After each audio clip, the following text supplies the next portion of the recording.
우리 잠시 기도드리겠습니다. 사랑의 아버지 하나님, 은혜와 사랑을 감사합니다. 2023년도를 저희들에게 허락하여 주시고 또 오늘 우리 사천읍교회 여전도의 헌신 예배를 드릴 수 있도록 인도하여 주셔서 감사합니다. 이 시간 저희들 하나님 말씀을 듣고자 모였습니다. 말씀하여 주시고 또 그 말씀을 잘 깨닫고 순종하여 올 한 해는 하나님 주신 귀한 사역들을 잘 감당하는 우리 모두가 되게 하여 주옵소서. 예수님의 이름으로 기도드립니다. 아멘. 저 그저께 코로나 검사 받았는데 이거 좀 떼도 되겠죠? 숨이 막힐. 어제 음성으로 판정받았습니다. 왜 코로나 검사를 했냐면요, 저희 남편이 어깨에 그 해전근이 파열이 됐대요. 그래서 오늘 이제 수술하러 가려고 입원해야 되잖아요. 그래서 보건소에 가서 코로나 검사를 하였습니다. 해서 이제 음성을 판정받았어요. 제가 이제 우리 사천읍교회 김영성 목사님 전화를 받고 참 제가 이 교회가 사실 우리 친정과 같은 곳이에요. 제가 처음 여기서 사역을 했고 또 여기서 부교역자로 사역을 마치고 이제 개척을 했잖아요. 우리 사천읍교회는 제가 참 정이 많고 또 이렇게 친정집과 같은 그런 이제 마음이 있습니다. 그 전화를 보고 얼마나 마음이 설레는지 감사하고 또 하나님께 영광을 올려드렸습니다. 그런데 그 뒷날 우리 김세봉 원로 목사님이 전화가 왔었어요. 전화 이제 이렇게 통화할 일이 있어가지고 별일 없냐고 물으시길래 목사님, 그 김영석 목사님이 전화가 왔어요. 1월 15일 날 여전도의 헌신 예배차 가면 그 고마운 일이네 이러시더니 하시는 말씀이 가서 설교를 짧게 하고 오라고 이러더라고. 짧게 하고 짧게 하고 한 방을 먹이고 오라 이런 얘기를 하시더라고. 짧게 할지 길게 할지는 저도 잘 몰라요. 그래서 혹시 길게 한다 싶으면 뒤에서 손을 들어주시면 감사하겠습니다. 그래서 이제 제가 개척을 하고 이제 4년이 다 돼갔는데 개척하고 이게 간증을 해야 되나 아니면 말씀 위주로 전해야 되나 고민을 하면서 오늘은 이제 성령님이 주시는 대로 이제 그렇게 하도록 하겠습니다. 은혜 주시는 대로 우리 새 주님이 주시는 복 많이 받으시고 누리시고 나누시기 바랍니다. 우리 옆에 사람과 그렇게 인사 한번 할까요? 새해 복 많이, 주님이 주시는 복 많이 받으시고 누리시고 나누시기 바랍니다. 예. 예.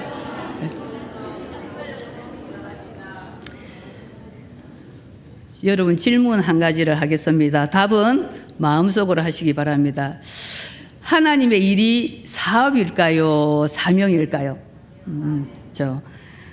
세계적인 기업이 된 삼성이 야심을 품고 시작한 자동차 사업을 포기했습니다. 삼성의 재력과 기업의 능력이면 될 것이라고 확신을 했었죠. 그런데 왜 많은 투자를 해놓고 어렵게 시작한 자동차 사업을 포기했을까요? 이유는 흑자를 내지 못했기 때문에 그렇습니다.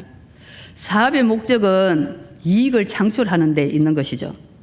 이익이 없을 때는 처음에 계획하던 어떤 자기네 어떤 자존심이나 여러 가지 계획을 구상하고 비전을 가지고 했지만 이 이익이 없을 때는 자존심이 상하고 문제가 생겨도 포기해야 합니다. 성과를 내지 못하면 포기해야 더 큰 손해를 보지 않기 때문에 그렇죠. 사업은 그렇습니다. 자본주의의 근본은 사업을 해서 이윤을 남기는 것이며 이윤이 남으면 무엇이든지 합니다. 우리는 태어나면서 자본주의 가치관을 배웠습니다. 그래서 우리 자신도 모르는 사이에 모두 다 사업가적인 계산을 하고 살아가죠. 신앙도 마찬가지입니다. 인간관계도 역시 자본주의의 원리에 따라 하려고 합니다. 자본주의 사회에서는 모든 일에 성과가 있어야 하기 때문이죠. 그러나 우리 성도들은 달라야 합니다. 우리 성도들은, 그리스도인들은 하나님의 사역을 감당할 때 어떠한 가치관으로 해야 할지 오늘 말씀을 통해서 저와 여러분은 깨닫고 하나님이 주신 그 시간들을 잘 사용하는 우리 모두가 되었으면 합니다. 근데 하나님의 일은 사업이 아니라 사명입니다. 우리는 뭐 수련회를 한다든지 이러면 사업계획서 이래가지고 딱 올리지 않습니까? 근데 하나님이 제가 이 말씀을 이 말씀을 준비하면서 사역계획서 이게 맞지 않을까 싶어요. 사업계획서가 아니고. 우리는 자본주의 사회에 살다 보니 하나님의 일을 사명이 아닌 사업으로 생각하기가 쉬워요. 다시 말하면 하나님의 일도 무엇인가 성과를 내야 하고 이익을 남겨야 한다고 생각합니다. 그래서 전도하다가도 열매가 없으면 곧 낙심하게 되죠. 하나님의 이런 눈앞의 성과를 거두기 위해서나 그리고 이익을 위해서 하는 것이 아닙니다. 하나님의 일, 다시 말하면 사명을 감당하는 이유는 딱 한 가지입니다. 바로 하나님의 뜻이기 때문에 하는 것이죠. 그래서 사명은 성과를 내는 것이 아니라 완수하는 것입니다. 여러분 이렇게 따라합시다. 사명은 성과를 내는 것이 아니라 완수하는 것이다. 그래서 오늘 본선을 보면 우리 에스겔서는 세 단어로 되어 있는 것을 볼 수 있습니다. 1장과 24장은 예루살렘의 멸망에 대해서 예언하고 있고 25장과 32장은 이방 민족들에 대한 심판이 선포되고 있습니다. 그리고 세 번째 단원에서 33장과 48장은 또 여기서 구분이 되겠지만 새로운 하나님의 구원 계획에 대한 메시지를 담고 있습니다. 본문은 하나님께서 파수꾼으로서 에스겔의 사명을 선포합니다. 파수꾼의 역할은 많은 사람의 생명과 직결되어 있습니다. 파수꾼은 성벽의 높은 곳에 서서 적의 동태를 면밀히 감시하는 사람이죠. 이들의 임무는 위험한 상황이 일어날 때에 성 안의 백성들에게 그 상황을 즉시 알려주고 그리고 하나님은 에스겔이 바로 이처럼 파수꾼과 같은 역할을 수행해야 하고 또 이스라엘의 백성들이 하나님의 뜻에 따르지 않을 때에 맞이하게 될 위험하고 비극적인 상황을 강력하게 경고하고 있는 말씀이죠.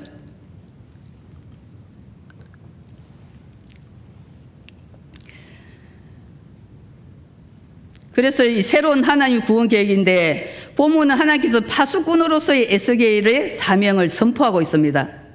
파수꾼의 역할은 이제 생명과 직결된 하나님께서 파수꾼의 임무를 에스겔 선지자에게 맡기시면서 많은 사람들의 생명이 에스겔 선지자의 입에 달려 있다는 것입니다. 선지자의 사명을 파수꾼에 비유한 것은 당시 이스라엘 백성들이 처한 상황이 매우 위급함을 알리고 있는 것입니다. 그래서 오늘 하나님 본문에서 우리에게 하나님의 일을 하는 사람들의 자세와 사명 그리고 그것이 무엇인지를 말씀하고 있고 또 하나님께서는 에스겔에게 OX 문제를 내시고 답도 하나님이 하시는 것을 볼 수 있습니다. 그 첫 번째 문제는 바로 파수꾼의 책임입니다. 우리 2절과 6절에 보면 적과 대치 상태에 있는 성이 있습니다. 그리고 장로들과 관료들은 성에 파수꾼을 세웠습니다. 파수꾼은 자원병이 아닌 평소에 맡은 일에 성실하고 시야가 넓어서 넓게 살필 수 있는 상황 판단이 빠른 사람을 선택하여 세웠습니다. 그리고 나팔 부는 것에 익숙한 실력자를 뽑았습니다. 성의 파수꾼은 최고의 실력자를 갖춘 사람입니다. 그리고는 지도자들과 백성들은 파수꾼을 믿고 세웠습니다. 파수꾼은 한눈 팔지 않고 적의 침략자리 오는가 지켜보다가 적군의 선발대가 성을 향하여 공격해 오는 것을 보았습니다. 오늘 말씀을 보시게 되면 파수꾼은 적군의 침략을 알리기 위해서 성 안에 있는 사람들이 들을 수 있게 크게 나팔을 불었습니다. 그런데 성 안에 있는 사람들은 적이 침략해 온다고 경고의 나팔을 듣고도 아무 준비를 하지 않습니다. 여자나 노약자를 안전한 곳으로 대피시키고 군인들은 자기 위치에서 전투 준비를 해야 하는데 먹고 마시고 놀고 있다가 적군의 침략을 받아 모든 성이 파괴되고 성 안의 사람들이 죽게 되었다고 말씀합니다. 그러면 이 일에 대하여 파수꾼에게 책임이 있느냐 없느냐 하는 문제입니다. 하나님이 주시는 답은 파수꾼에게 책임이 없다입니다. 파수꾼의 일은 노약자를 안전한 곳으로 대피시키거나 적과 맞서서 싸우는 것이 아니라 파수꾼은 적이 침략하여 쳐들어오는 것을 보고 적이 온다고 경고의 나팔을 불면 자신의 사명을 다하는 것입니다. 성이 무너진 책임은 그 나팔을 소리를 듣고도 무시한 사람들에게 있는 것이죠. 우리는 복음의 나팔을 불어야 합니다. 우리 여전도회와 남전도회 우리 모두는 복음의 나팔을 불어야 합니다. 복음의 나팔을 불어서 죽은 영혼을 그 생명을 살리는데 그 사명을 완수해야 합니다. 두 번째 문제입니다. 4절과 5절에 보면 파수꾼은 그 성 안에 있는 지도자들과 백성들과 성향을 잘 알고 있었어요. 적이 침략했다고 나팔을 불어도 준비하지 않고 제 멋대로 행동할 사람들이었습니다. 파수꾼이 나팔을 불든 불지 않든 그들의 결과는 마찬가지입니다. 결코 그들이 적이 침략을 해도 싸울 준비를 하지 않을 사람인 것을 파수꾼은 너무 잘 알고 있어요. 파수꾼은 그 결과를 알았던 것입니다. 그래서 나팔을 불지 않았다고 말합니다. 파수꾼은 적들이 공격해 오는 것을 보고도 나팔을 불지 않았고 성은 적들에 의해 파괴되었습니다. 이때 책임은 누구에게 있느냐 하는 문제입니다. 그 물음의 답은 바로 파수꾼에게 죗값을 물어야 한다는 것입니다. 파수꾼은 자신이 부는 나팔 소리에 전혀 효과가 없다는 것을 알고 있었고 또 나팔을 불어도 군인들은 적을 막기 위해 전쟁하지 않을 것을 알고 있었습니다. 그러나 자신의 사명인 나팔을 불지 않으며 그 벌을 면하지 못합니다. 사업을 하는 사람들은 성과가 없고 이익이 남지 않으면 그 일을 그만두죠. 그러나 사명을 맡은 사람들은 사명을 감당한 후에 성과가 있든지 없든지 그에 대한 신경을 쓸 필요는 없습니다. 왜냐하면 사명 자체가 중요하기 때문이죠. 하나님께서 맡겨주신 사명이 마음에 들든지 들지 않든지 타인이 알아주든지 알아주지 않든지 나의 적성에 맞든지 맞지 않든지 감당해야 합니다. 이것이 사명입니다. 하나님께서는 우리 개인에게 또한 우리의 가정에 또한 우리 교회 공동체에 아니면 우리의 기관에 부서에 사명을 주셨습니다. 그런데 가장 큰 대사명은 바로 복음 전하는 것이죠. 둘째 사명자는 성과가 없다는 것을 알아도 해야 합니다. 파수꾼은 사명자입니다. 자신의 경고 나팔 소리를 듣고도 성에 있는 사람들이 주의하지 않고 준비하지 않더라도 자신의 경고가 아무 소용이 없다는 것을 알더라도 나팔을 불어야 합니다. 사명자는 자신이 하는 일에 아무 성과를 내지 못하고 희생만 낸다 할지라도 자신이 맡은 일을 해야 합니다. 그 이유는 사명은 성과를 거두는 데 있지 않고 완수하는 데 있기 때문입니다. 우리가 교회를 섬기면서 부서에서 섬기면서 많은 돈을 이제 재정을 투자해서 어떤 우리가 사역을 감당하다 보면 성과가 없을 때가 많아요. 그럴 때 얼마나 실망을 하십니까? 그래도 우리는 완수하면 되는 것입니다. 오늘 교회들과 성도들이 하나님 앞에서 사명자로 사는 것이 아니라 사업가로 살려고 하는데 문제가 있는 것이죠. 교회는 성과를 내고 이익을 내는 것이 목적이 아니라 하나님의 뜻을 이루기 위해 사명을 감당하는 것이 목적이 되어야 하고 이것이 바로 바른 성도의 삶인 것입니다. 우리는 이렇게 말하기도 합니다. 기도하면서 전도했는데, 기도하면서 복음의 씨를 뿌렸는데, 그리고 열심히 교사 사명을 감당했는데 열매가 맺히지 않습니다. 라고 이렇게 고백할 때가 많죠. 그렇습니다. 전도를 해도 열매 맺기란 여간 어려운 것이 아닙니다. 우리 이제 남해 지역의 초교파로 개척한 지 10년 이하로 된 이제 교역자, 목회자들 기도 모임이 있어요. 목요일마다. 어떤 분들은 그래요. 야, 몇 년 동안 세례식 베풀어 본 지가 오래됐다. 그만큼 새 신자가 새 가족이 등록을 안 한다는 거예요. 수평 이동하는 거 말고 정말 완전 생판 예수 믿지 않는 사람, 그 사람을 전도해서 교육을 해서 1년 되면 세례를 베푸는 그 세례를 베푼 지가 오래됐다는 것이죠. 그러니까 열매 맺기란 쉬운 일 아니에요. 그리 할지라도 교회의 사명은, 그리고 우리 여전도회의 사명은, 그리고 우리의 사명은 복음 전파하는 것입니다. 때를 얻든지 못 얻든지 복음을 땅끝까지 전하는 것입니다. 이것이 바로 하나님이 주신 우리의 사명입니다. 파수꾼처럼 나팔을 불어야 합니다. 그래서 사단의 올무리에 걸려 죽어가는 영혼을 살리기 위해 복음의 나팔을 불어야 합니다. 이 에스겔 선지자가 얼마나 유다 민족들에게 회개하고 돌아오라고 외쳤습니까? 그런데 그들이 끄떡을 안 해요. 우리처럼 그런가 봐요. 말을 안 들어. 그 에스겔 선지자가 실망을 하는 거죠. 하나님, 내가 이렇게 아무리 복음을 전가하고 그들에게 하나님 말씀하신 대로 전해도 그들이 회개하고 돌아오지 않습니다. 어떻게 하면 좋습니까? 제가 힘이 빠집니다. 이렇게 할 수 있지 않겠어요? 우리가 복음을 전하다가 아무리 복음의 씨앗을 뿌리고 물질을 투자해서 해도 그들이 돌아오지 않습니다. 열매가 없습니다. 그래 할 수 있는 겁니다. 그런데 하나님께서는 이제 에스겔 선지자에게 파수꾼은 그들이 듣든지 아니 듣든지 전하라는 거예요. 나팔을 불으라는 거예요. 적군이 쳐들어오면 나팔을 불으라는 거예요. 네 사명은 그거다. 그렇게 말씀하는 겁니다. 우리의 사명은 그들이 믿든지 안 믿든지 듣든지 안 듣든지 복음의 나팔을 불어야 하는 것입니다. 파수꾼처럼. 그래서 사단의 오물에 걸려 죽어가는 영혼을 살리기 위해 우리 모두는 복음의 나팔을 불어야 합니다. 세 번째로, 순종하면 눈에 보이는 열매가 있을 수도 있고 없을 수도 있어요. 하나님이 원하시는 삶으로 순종하며 살아갈 때 우리가 눈에 보이는 성과를 낼 수도 있고 내지 못할 수도 있습니다. 눈에 보이는 성과를 내든 못 내든 순종하는 자세가 중요합니다. 왜냐하면 순종하는 그 자체가 바로 사명 완수이기 때문입니다. 다니엘과 에스겔은 같은 시기에 같은 장소에서 바벨론에서 선지자로 활동했던 사람들입니다. 다니엘은 최고의 권력을 가지고 왕궁에서 화려하게 주님의 일을 하고 에스겔보다 더 오래 살았습니다. 이 다니엘은 왕궁에서 제2인자로서 얼마나 그 역할을 감당했습니까?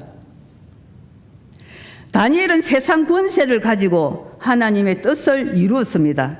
그런데 에스겔은 초란 포로민들의 선지자로 일생을 살면서 하나님의 뜻을 이루었습니다. 그렇다면 에스겔의 사명은 하나님의 말씀을 듣고 7년 동안이나 유다 백성들에게 지금 정신을 차리고 회개하고 하나님께 돌아오라고 선포하였습니다. 그 말씀을 듣고도 유다 백성들은 돌이키지 않았어요. 회개하지도 않았습니다. 우리가 이것을 사업으로 보면 다니엘은 성공한 것 같고 에스겔은 실패로 보입니다. 그러나 사명의 관점으로 보면 두 사람 모두 다 하나님 앞에 성공한 사람이죠. 왜 그렇습니까? 두 사람 모두 하나님의 뜻을 이루었기 때문입니다. 자기 위치에서. 이처럼 성도들은 세상에서 어떤 성과를 내는 것이 중요한 것이 아니라 성과를 내지 못해도 사명을 완수하고 하나님의 뜻이 이루어졌으면 성공한 것입니다. 하나님께서는 때로 보이는 성과를 맺는 것보다 우리가 보이지 않는 일을 통하여 큰 성과를 맺게 하십니다. 그러므로 하나님의 일을 하고 성과가 없더라도 우리는 실망해서는 안 됩니다. 하나님을 위해서 최선을 다해도 성과가 없을 때가 분명히 있습니다. 하나님께서는 우리가 알지 못하고 생각하지 못하는 곳에서 성과를 거두시기 때문이죠.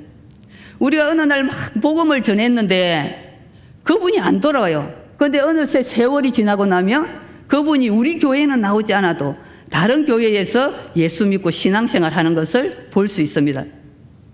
하나님의 때에 성과를 거두시는 것이죠. 성도 여러분, 하나님은 사명을 감당할 때 우리의 기도와 땀과 눈물을 그냥 흘려 보내지 않습니다. 사명을 감당하면서 지치고 피곤할 때도 있습니다. 그때 하나님께서는 찾아오셔서 우리를 위로해 주십니다. 우리 이호교회는 그동안 누군가 찐빵 장사하시는 권사님이 찐빵과 식혜를 후원해 주셨어요. 2년 동안. 그런데 올해 끊어졌습니다. 그 찐빵과 식혜를 가지고 어디를 전도로 가느냐? 논밭으로 가요. 논밭에. 지금은 시금치 캘 때 되면 거기 가서 이제 따끈하게 식혜를 끓여서 오후 3시 되면 참때 아닙니까? 새참을 드리면서 교회도 알리고 저 복음도 전하고 계속 그렇게 해가 왔어요. 그리고 우리가 12월 25일 성탄절은 예수님이 왜 오셨습니까? 우리 예수님은 이 땅에 우리를 살리려고 오시지 않았습니까? 그래서 우리는 교회가 새가족 초청잔치를 했어요. 우리 이어 주민이 얼마나 완강한지 교회를 발을 잘 디뎌 본 적이 없어요.